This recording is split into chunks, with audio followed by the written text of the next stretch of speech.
Alright everybody, so since y'all are spamming me in the comments about the beat I have in the background, I thought I might as well show you guys how I can recreate that sound. Now I'll be fair with you guys though, like this beat was probably made all the way back in 2022, so instead of me going back to those folders trying to find the beat, I'm just going to show you guys how I can recreate the same exact sound. So I'm going to show you guys the melody from scratch in a step-by-step way, the guitar, the flute, and we're also going to slap on some drums. So let's not waste any more time, let's just jump right in. All right, so we are now here in FL Studio 21. As you guys can see, first things first you want to do is just drop the BPM down. I have it at about 125. That's usually kind of the tempo you want for those catchy guitar beats. So let's start that off there, and then the next step we need to do is obviously open up our guitar. Now since we're going for that catchy nylon type of guitar, open up this one right here in Omnisphere. It's the cleanest guitar sound you can ever find, especially if you're using a VST. So I'll pull up this, and then from here we're going to open up the piano roll and we're going to pick our scale. Now in this case I'm going to go for G sharp minor. I think that's actually what the beat is in as well, but doesn't really matter, just follow along and we can change the pitch later on if we feel like it. Right, so from here we're going to start laying down that guitar pattern, and the key when it comes to making these catchy type of guitar beats is we want to make sure, I can't stress this enough, we want to make sure it's super repetitive. That's what makes it catchy. Okay, it has to be a cool little pattern that's catchy and then repetitive at the same time. So I'm going to show you guys how to do that. Now we're working in the G sharp minor scale, so let's just start off with the note right here, G sharp 4. From here what we want to do, you know how you make that triad usually? Yeah, just use this B note. Now from here we're going to make that triad, right? So we're just skipping these, placing these ones. Now we don't want this to all hit at the same time, no. So what we're going to do is actually we're going to pitch this one up 1 octave so we have it up in the higher frequencies, and then we're going to extend it out a little bit. Right now these top notes right here are really going to be key. All right, so what I'm actually going to do is I'm going to cut this into, because that's what's going to give us that roll up type of sound. Now you can also copy this, pitch it up 1 octave and have it kind of roll off right here with these ones as well. Now from here we want to make sure we're actually layering some of these notes, because that's really going to fill out the guitar. So really slice this up and hit Alt and S on these two so you can kind of strum them off, and then we're just gonna extend them all the way like this and this, and then we're just gonna really extend this out all the way so we can make sure it kind of fills out. And that's pretty much going to be it for the first section. From here we just really want to adjust a little bit of the velocity, because we don't want it all to be hitting at the same one. We want to try to make it realistic as well, so the velocity changes is really going to help with that, as well as this VST in particular really gives you some nice and cool character when you actually change the velocity of the notes as well. Okay, so if you play the first part, you can already hear we kind of had that roll off right here, which is pretty cool. And then towards the end, we're literally gonna just make a 2-bar pattern. And then what I talked about, the repetitiveness, just want to repeat that over and over again. So this second part is really just going to be 2 chords blended in 1 bar. And the key here is kind of just to do it as a harp. If you've kind of heard an harp, it just goes like dun dun dun dun dun dun dun. We kind of want to do the same thing here. So to do that, I'm first of all just going to copy this note, and we're going to pitch it down by 1, 2, 3, 4. And then when I'm talking about the harp, what I mean is that you really just want to go like almost like a staircase upwards, right? So you kind of just want to make sure it keeps going up. And we're kind of going to do the same thing for the last section as well. Now you can cut some up as well, similar to what we're doing right here, but you want to make sure it's in the higher octaves, because that's what gives it as that roll off type of sound. So just pitch this G up again, repetitive, using the same notes. You can see we're using already a lot of the same notes we're already using on the first part, and then kind of doing the same thing we just did on this section on the last part right here. You can kind of even just copy it over and pitch it up to the F, and then just adjust some of the notes. So you guys can see kind of what we're doing, and this is pretty much going to be the guitar pattern. The reason why we're doing this so simple but also so repetitive is because it's catchy, but it leaves a lot of room, since you guys know the flute is going crazy on this one, so you want to make sure to leave a lot of space for that flute to actually do its thing. So really what we just need to do from here is, again, just adjust a little bit of the velocity to kind of change things up a bit. You can also add a few more notes just to kind of strum them and add those layers I talked about earlier. And from here, just copy it over. That's pretty much all we need with the guitar. Now if you want more of that low end on this as well, you can kind of pitch the root notes down as well.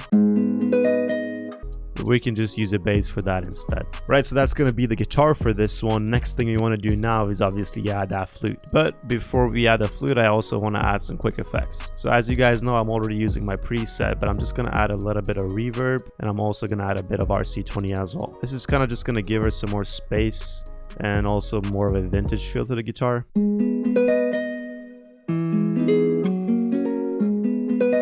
It's a pretty cool sound.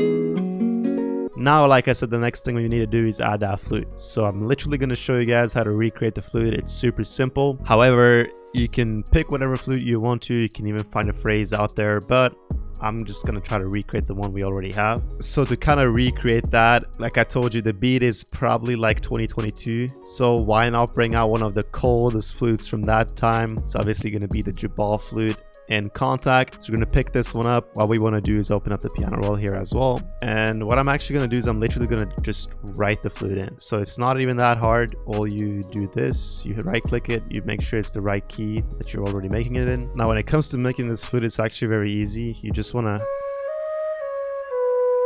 use notes that are very close to each other. So essentially, like in the scale, if we're using C sharp, we're going to go one up to D sharp, and also go one down to B, right? So we're literally just going to be using 3 notes, maybe 4 on the second part, but mainly just 3 notes. So 1 in the middle, we'll just start off with 1 above it, 1 underneath it, and that's pretty much going to be it. My recording is a little bit slow, the latency is there, so it might not be super on point. We're just going to record it down and then kind of rearrange it in the piano roll later on.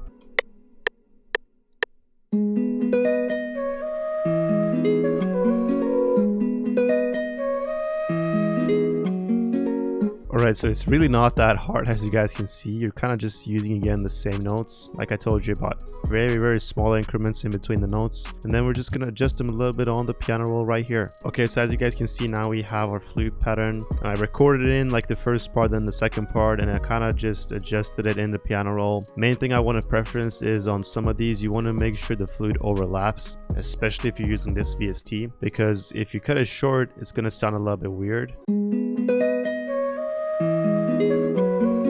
As you can hear, it's going to be kind of choppy, but if you actually extend it out like it's supposed to be,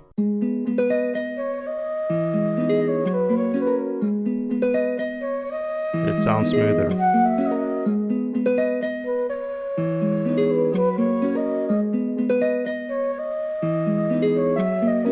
So on the second part, really the main thing is you just like want to adjust this down 2 semitones instead of having it up right like it was right here. And this part, instead of going like up and down, you want to do the same stair motion we kind of did on the guitar right here, where it goes upwards, as you can see, dun dun dun, and then it kind of goes downwards, contrast on the end. It just like smoothly comes back. So with that, all the effects you want to add on the flute is literally just going to be some reverb. And I'm also going to add this super saucy plugin in RC20. Not a plugin, by the way, I meant to say a preset. It's going to be this magnitude transition one. I use this on vocals all the time just to kind of fade out the sound. So with that, just some EQ as well.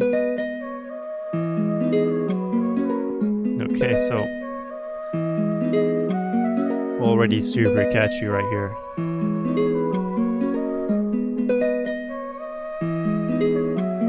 I also added this little small note in the beginning. It just kind of adds that almost like a water drop type of sound to the melody, which is super cool as well. Now, we pretty much had the 2 main components of this, although in my opinion, it sounds super catchy and super fire. It's still just a little bit dry, so I feel like we just need to add something that can complement the whole thing, which you can kind of have in the background. And what I like to do with this is to add some sort of like filtered out type of sound. So in this case, we can just try a couple different things. First thing I'm going to do is open up Omnisphere. From here, if you open up Unclean Machine and go to the harp section, there's a couple cool little sounds in here. So what I'm going to do with this is I'm literally just going to actually use the root notes we have from the guitar, meaning we use G, this.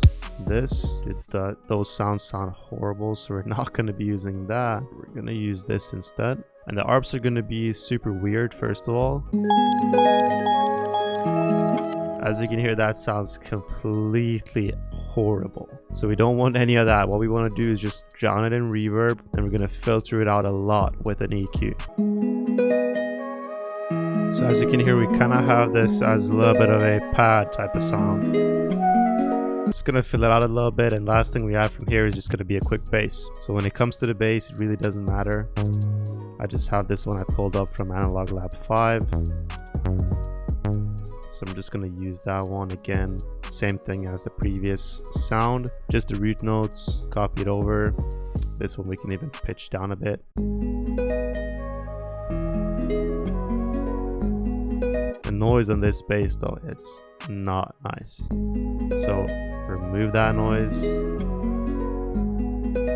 Strictly low end.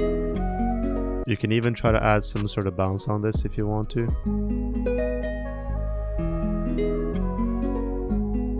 I'm not really gonna do too much more.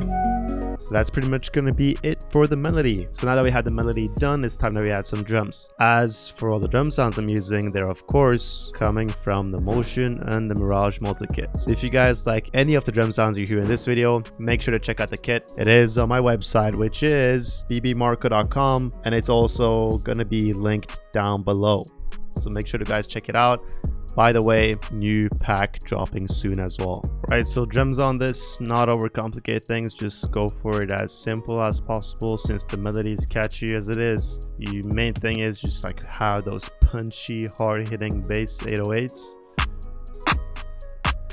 And we should be all good to go. So first things first, open hat on the first hit. I'm gonna pick this one.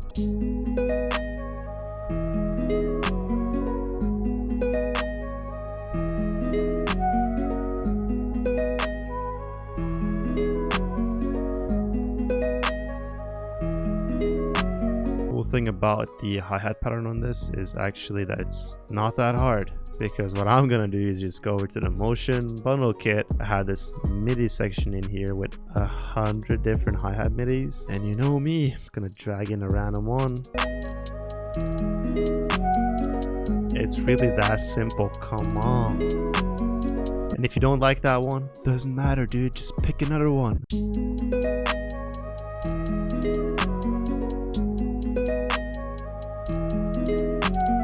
Oh, and if you don't like that one, well, you guessed it, drag in another one.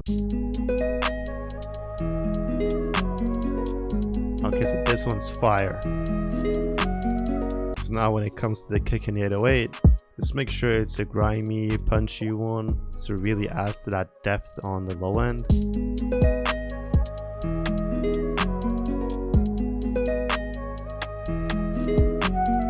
And what I recommend and what bounce I recommend with this is the most catchiest 808 bounce you can go for. And it's literally just having like these 3 hits right here. And it's literally by having these 3 hits right here on the first hit. And when I'm talking about the most catchiest 808 pattern, what I mean is you want that dum dum dum, like the 3 hits in the beginning goes like this. These 3 right there, that's a game changer. So this is obviously just with the kick. I'm gonna give you guys the preview of how it sounds. All right, so that's kind of the thing you want to go for. Right, you want to make sure that the melody kind of does its thing. You don't want to overpower this because it just needs to be bouncy, it needs to be catchy. We don't want the drums to go crazy over the melody, so there's a lot of things going on. No, you just want the drums to be you just want the drums to be punchy and make sure that it has some bounce. Now let's add that freaking 808 and we should be good to go.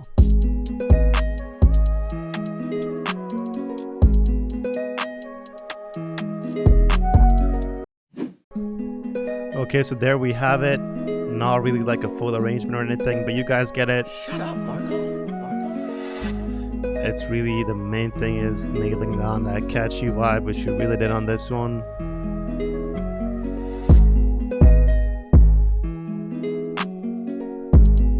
And there we have the hi-hats. No flute on this first part, just to make sure we kind of lay it off to the second part.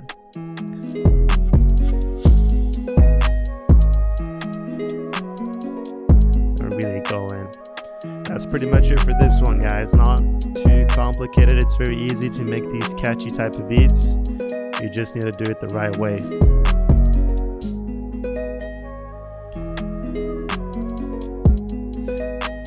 bit of a verse section right here. Whatever you want to call it, do your own arrangement. Just nail down the catchy vibe.